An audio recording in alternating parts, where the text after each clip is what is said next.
విజయవాడ నుంచి శ్రీధర్ రాస్తున్నారు. వ్రతాల్లో పూజించిన పసుపు గణపతిని తరువాత ఏం చేయాలి తెలియజేయగలరు అంటూ రాస్తున్నారు. ఏ పని చేయాలన్నా మనం తప్పకుండా ముందు విఘ్నేశ్వర పూజ చేయాలి.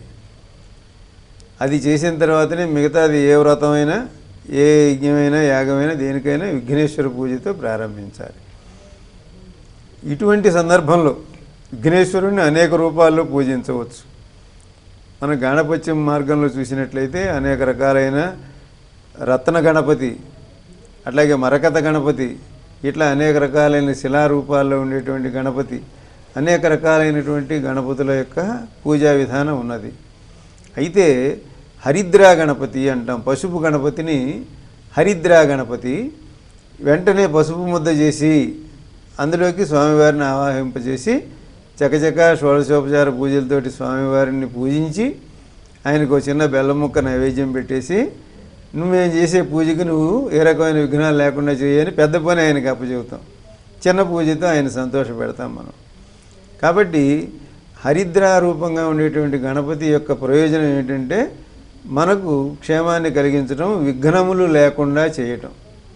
అందువలన ఆ హరిద్రా గణపతికి ఉద్వాసన చెప్పగానే ఇంకా దాంట్లోంచి ఆయన వెళ్ళిపోతారు. ఆయన ఆవాహన చేస్తాం, అందులోకి పూజ అవుతుండగానే మళ్ళీ ఆయన్ని మన తూర్పుకి జరిపేస్తాం.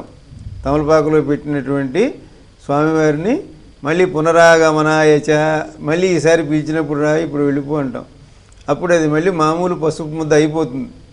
కనుక దాన్ని మనం పవిత్రంగా నదిలో కలపటం కానీ, తొక్కని చోట పవిత్రమైనటువంటి తులసమ్మలో కానీ, లేకపోతే ఇటువంటి మొక్కల మొదట్లో వేయటం కానీ, లేకపోతే దాన్ని నీటిలో కలిపి మనం ఏదైనా శుభకార్యాలకు ఉపయోగించుకోవడానికి అది పసుపు గణపతి చేయబడింది కాబట్టి అందుకోసం ఉపయోగించుకోవచ్చు. ప్రధానంగా గణపతి అనగానే మనం నీళ్ళలో కలపడం, నిమజ్జనం అనేది ఒకటి బాగా అలవాటైపోయింది కనుక ఆయన భూతత్వానికి సంబంధించిన వాడు కాబట్టి, మూలాధార చక్రానికి సంబంధించిన వాడు కాబట్టి నీటిలో కలిపేస్తే అన్ని దోషాలు తొలగిపోతాయి. మాకు దగ్గరలో నీళ్ళు ఎక్కడా లేవు అనుకున్నప్పుడు దగ్గరలో ఉన్న పూల మొక్కల మొదట్లో కానీ ఎక్కడైనా తొక్కని చోట వేసేస్తే గణపతిని ఇందాకే పంపించేసాం కాబట్టి అది ఔషధిగా ఉండేటువంటి పసుపు మళ్ళీ